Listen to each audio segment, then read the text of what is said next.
Hefe here of California Dual Sport Riders, bringing you the official startup and exhaust note of the 2020 KTM 350 EXC build in its completely stock form. So this bike hasn't been warmed up or anything. Let's see how it does right off the bat.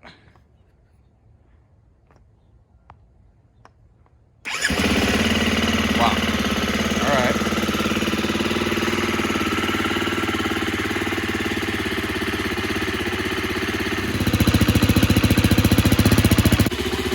Now that we've had it running for a little bit, let's go ahead and give it a couple of twists of the throttle, see how it sounds.